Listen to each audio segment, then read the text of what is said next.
Ladies and gentlemen, welcome to BSV TV.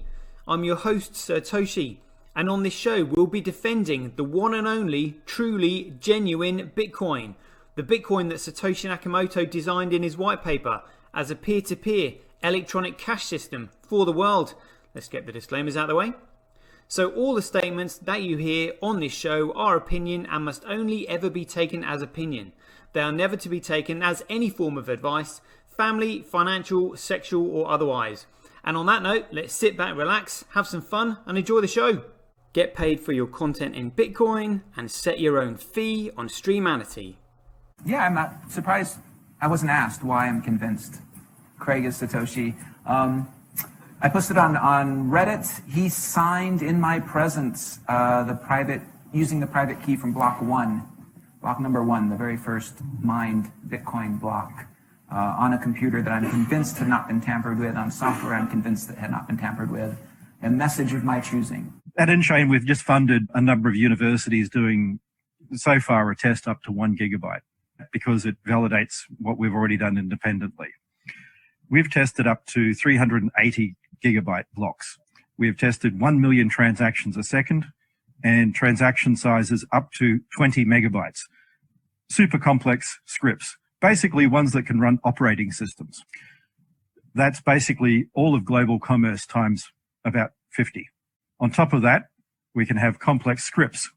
On top of that, we can scale each of those transactions 1,000 times, which effectively means about 1 billion transactions per second, which means we can then have all derivatives, all complex trades.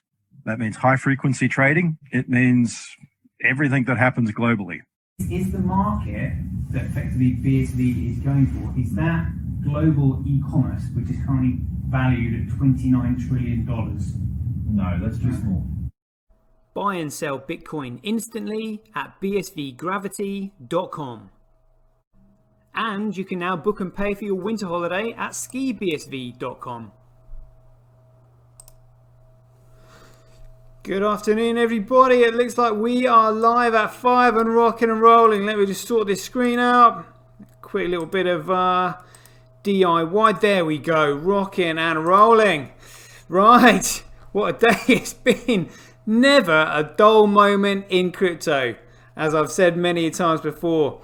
So let's just jump straight into it.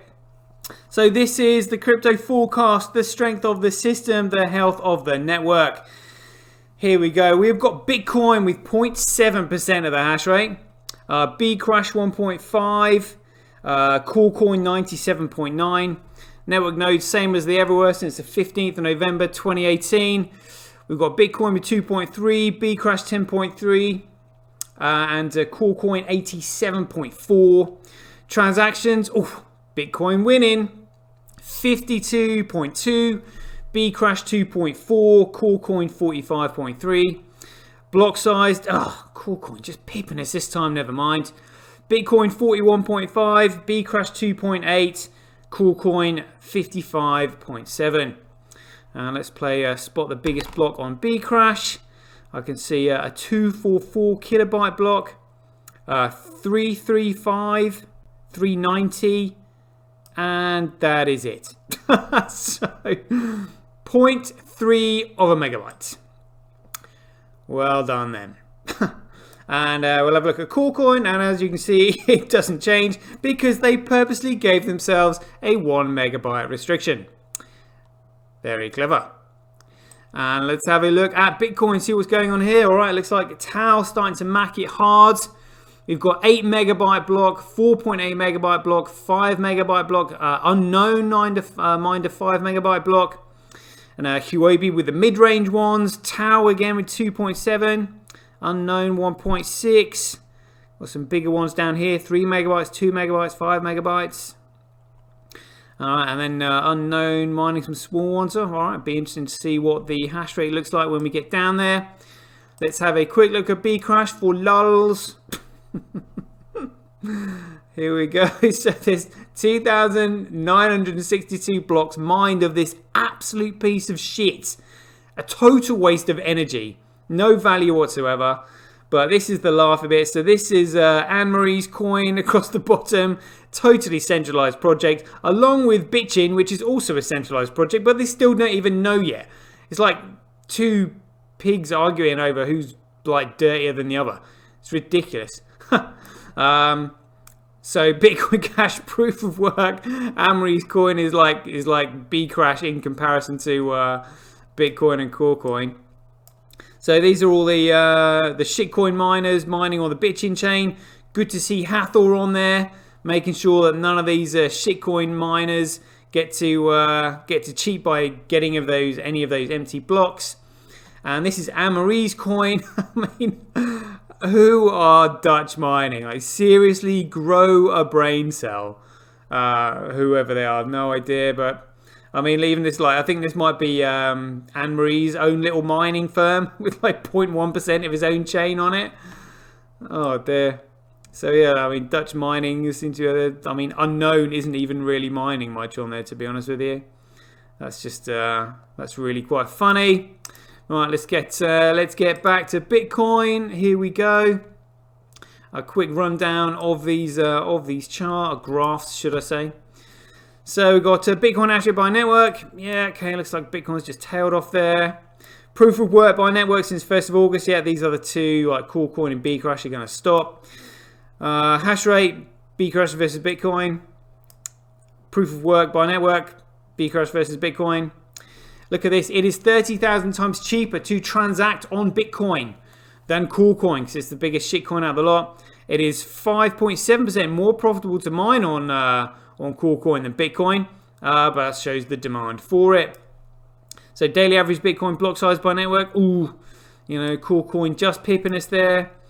Daily Bitcoin transactions by network. Oh, just squeaked above them there. Good. Daily average Bitcoin transactions per block by network. Oh, roughly the same there. Fees USD, Bitcoin absolutely smashing it. Fees Satoshis absolutely smashing it. Block reward by ratio, again, that'll come with time, and we've already seen what's in the pipeline for us. Accumulation Bitcoin blockchain growth by network. Bitcoin just rising up there. Gonna catch him. Gonna get him. The other two will just simply stop. Global hash rate, all chains, 7 days. Let's have a look, see what has been going on here. It tells us where the gossip is and who's doing what. So again, the three big boys up there, F2 Pool, BTC.com pooling, followed by Binance. Usually Ampul's up there, but Ampul is now down in 6th place there. Huobi's up there. Yeah. Wow, this is global hash rate 24 hours. Huobi absolutely smashing it there. They must be on fire, getting excited. Let's see where the hash rate is focused. Oh, it's on Corecoin. Wow, so they're actually second. The second largest global miner of Bitcoin. That must be absolutely huge. I mean, bigger than Antpool, which is Bitmain. I mean, wow. So pooling has been dumped down to 6th place with Binance and Antpool, the two biggest shitcoin enterprises on Corecoin there. And this is Bcrash, so Bitchin. Hathor macking it hard, biggest miner on the chain. Followed by Antpool, another massive shitcoin enterprise. BTC Top and Binance. I mean, absolute joke. Absolute joke. Whoa! Whoa! What is going on here? Huobi, 50% of the hash rate on Bitcoin. Wow. See, this is what I would do. If I knew, obviously knowing what I know, and I had the mining power, I would just simply be all over Bitcoin. I would be macking it hard. I think this might be an indication of the fact that they might have an idea as to what is about to happen. Especially on the news that we received yesterday. We will get to that in just a second when we go through crypto Twitter. But before that, let's have a look at some of these other metrics. So for any newbies, we're just going to have a quick look at Bitcoin Blocks Live here. Newbies that haven't seen this, this is the global blockchain working in real time in front of our very eyes. This metric moving along the top here, these are the transactions being recognized and picked up by the nodes on the network. And these transactions ID tell you, will give you all the information on the transactions. So if you just simply click on it, it will take you to what's on chain. What's on chain will then tell you the transaction ID, and it will tell you down here what the how much was spent, how much was received, and the cost for sending that transaction. Where is it? Oh, it's total input. And anyway, so the difference between that and that, the input and the output, is what the miners take for their fee. So absolutely minuscule. It is a phenomenal system. So down the bottom here, just underneath that, we have the meme pool. So this is where the transactions are registered once the nodes have picked them up. They go into the meme pool. The Bitcoin miners then compete for that transactions, put them in a block, and store them on the blockchain where they are stored immutably forever. And they cannot be cracked, hacked, altered, changed, or deleted along the bottom here. So if we take this one here, if you look at the highlighted rectangle down the bottom, it tells you the hash number of the block, the height, who it was mined by, the size of it, the time and date, the transactions in it. So in this particular one we're looking at, there was 45,075 transactions with total fees of $9.31. So the miner who mined that block is rewarded with the block reward subsidy, and they also get the fees that are in that block. So they get the block reward plus the $9.31 that come with it. And there we go. So in the future, these blocks will be absolutely huge, because they'll be doing billions of transactions per second with literally every single piece of digital data generated by everything in the entire world on this network, on chain. It is going to be absolutely phenomenal, because digital data is too precious to lose. And if it didn't have any, well, the only data people want to lose is criminal data. So therefore, crime is going to be reduced, because you do not want evidence, digital data, of something that you're planning that is illegal to be immutable. Because if it's immutable, it leaves an immutable evidence trail, leading eventually right to the person who orchestrated the whole thing. So very exciting times there.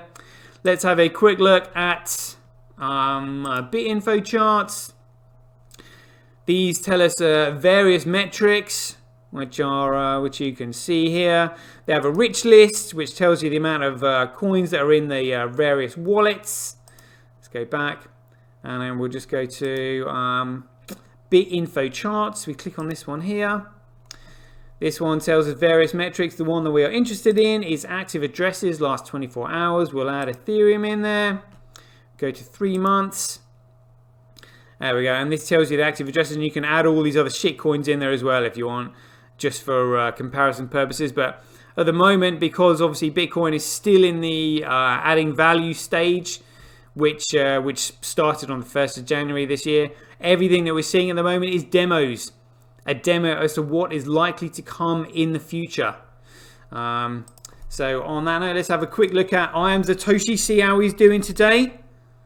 I think I've seen a few lucky winners that he's been giving his giveaways to. 41.7. I think that was what we saw out the other day, back to 41.7 before Twitter were taking all of his followers away. So that's in comparison to Ken Bozak, who's probably still on 39.7.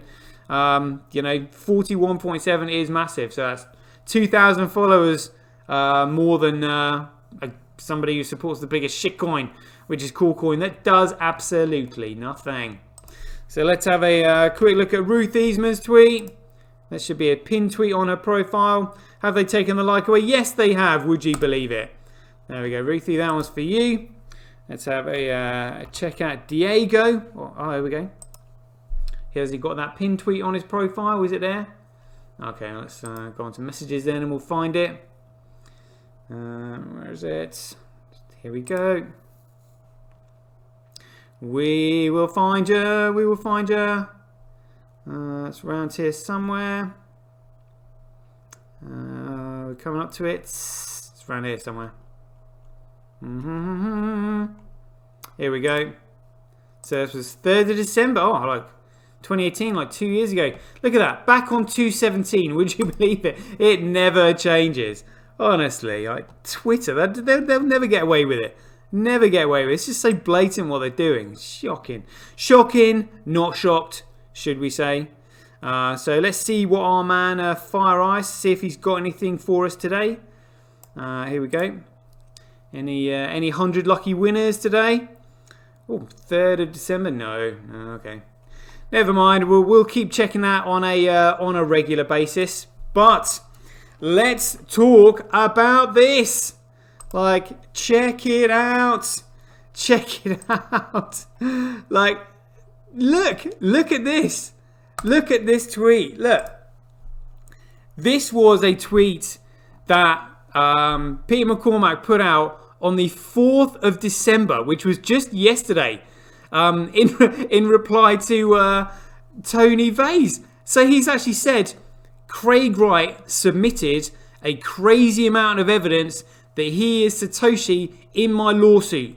What's your point? Now, like, this is so dumb. This is so dumb. I'm bowled over by the level of dumbness that this tweet represents. And so, as Bitcoin International was pointed out here, Craig Wright submitted a crazy amount of evidence that he is Satoshi Nakamoto.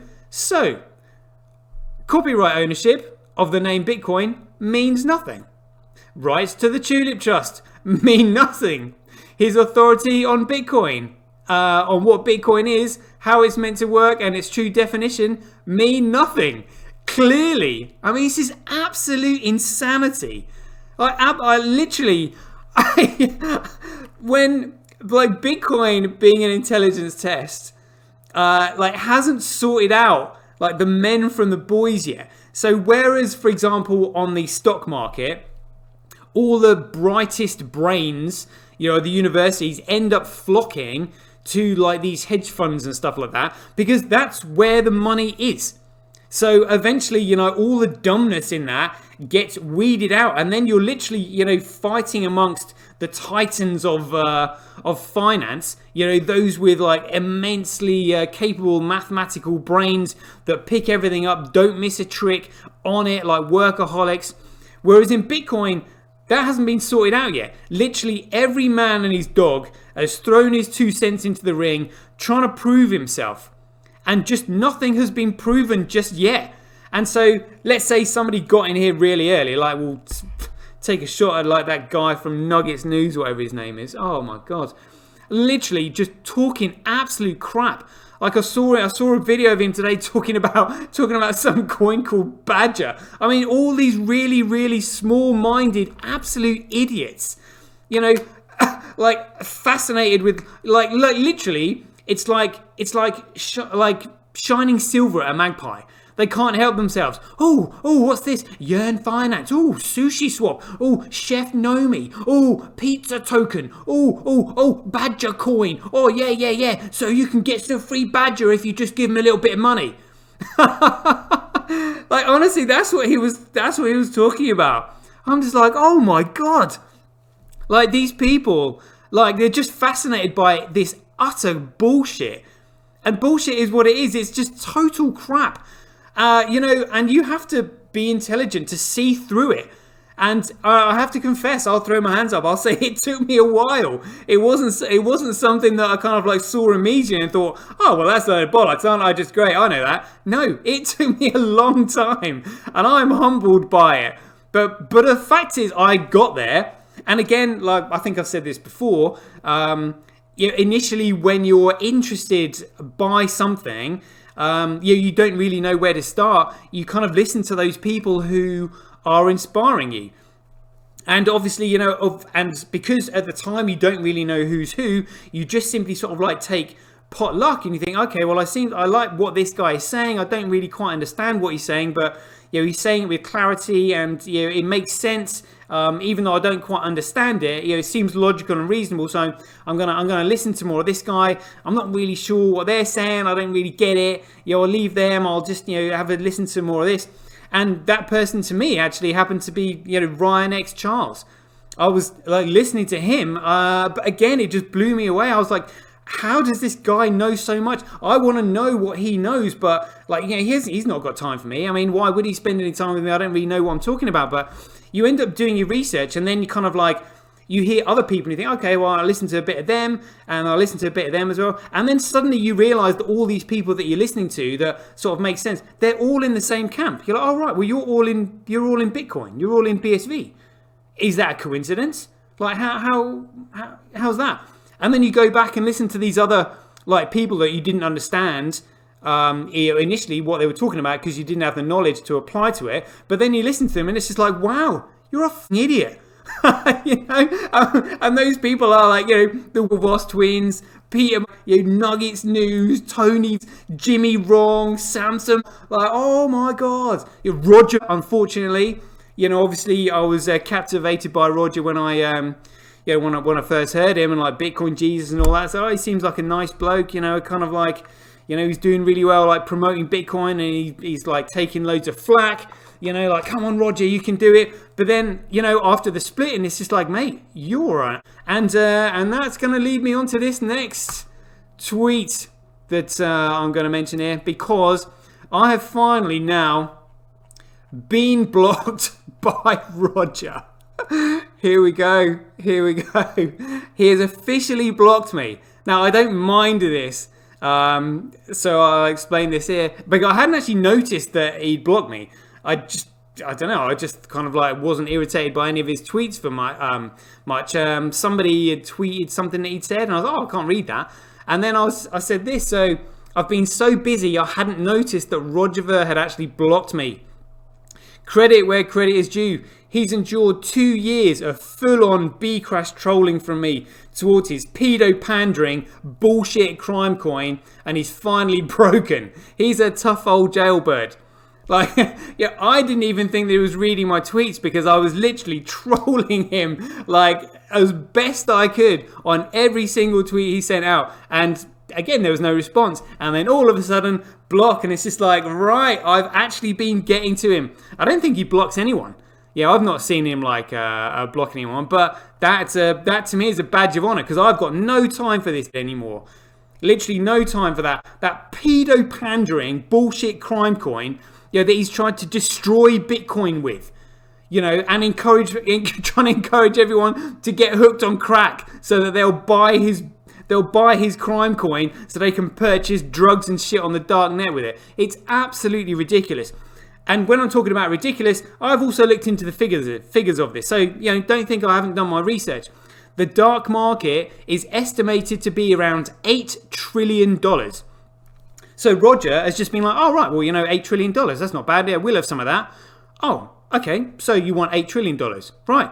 Well, the global e-commerce market, e-commerce, is $29 trillion. So, Roger, you're not going for that e-commerce market. And then we've got the derivatives market, valued at between $800 trillion and $1 quadrillion. And the market capitalization of that cannot be achieved if it is not regulatory compliant, because these people cannot use it because they are regulated by the Financial Services Authority and the SEC. It is that ridiculous. Yeah, and the fact that he's trying to encourage everyone to smoke crack. I mean, he's absolutely off his rocker. Like, seriously off his rocker. Oh my goodness me! But yeah, that I've had much fun reading those today. There we are. I think that's it. Right then, peeps. I think that's it for today. Under an hour. Good. Kept it that way. 53 minutes so far. So thank you for listening. Hope you enjoyed the show. And as ever, be aware, take care, stay safe out there. Joy given. Same time tomorrow. Catch you later. BuyBSV.live, the best place to buy Bitcoin SV online. Get paid for your content in Bitcoin and watch the full episode on Streamality for just 20 cents. Go to www.satoshi.tv. See the link in the description below. Bitcoin, one world, one chain. Yeah, one vision.